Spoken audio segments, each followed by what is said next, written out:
আমাৰ গ্ৰেড 3 প্ৰায় ৭৫০০ পোষ্ট আছে আৰু গ্ৰেড 4ত প্ৰায় ৪৫০০ বা আৰু অলপ ১০০-২০০ বেছি ইমানখিনি আমাৰ পোষ্ট খালী হৈ আছে।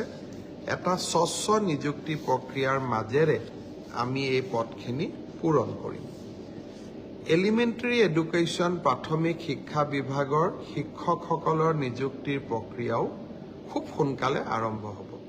অৱশ্যে ছেকেণ্ডাৰী এডুকেশ্যনত আমাৰ অকণমান সময় লাগিব, কাৰণ প্ৰথমবাৰৰ বাবে অসমত আমি গ্ৰেজুৱেট টিচাৰ মেথছ বুলি এটা নতুন পদ সৃষ্টি কৰিব খুজিছোঁ।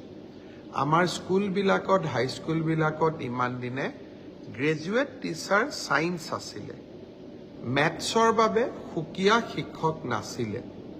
যোৱা কালি শিক্ষা বিভাগৰ লগত মই বহুত দেৰি বহিছিলোঁ আৰু আমি এটা সিদ্ধান্ত লৈছোঁ যে আমাৰ হাইস্কুলবিলাকত গ্ৰেজুৱেট টিচাৰ মেথছ বুলি এটা সুকীয়া পদ হ'ব লাগে, যাতে গণিতৰ ওপৰত আমি একোজন শিক্ষক নিযুক্তি দিব পাৰোঁ।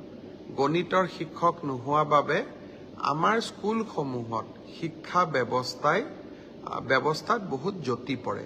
শিক্ষা বিভাগে কেইবা হাজাৰো, বিশেষকৈ প্ৰথম অৱস্থাত প্ৰায় ২০০০ গণিত শিক্ষকৰ পদ সৃষ্টি কৰিব লাগিব। সেয়েহে মাধ্যমিক শিক্ষকৰ নিযুক্তি প্ৰক্ৰিয়াটো এমাহ বা ২ মাহ পিছত আমি আৰম্ভ কৰিম।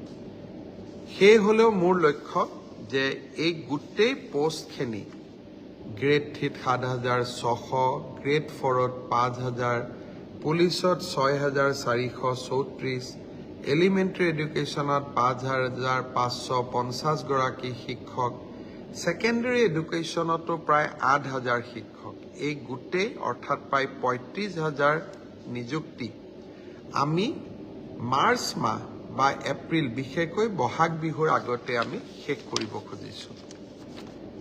ছাত্ৰ ছাত্ৰীসকল, যুৱক যুৱতীসকল, নিকা নিযুক্তি মোৰ দায়বদ্ধতা আছিল।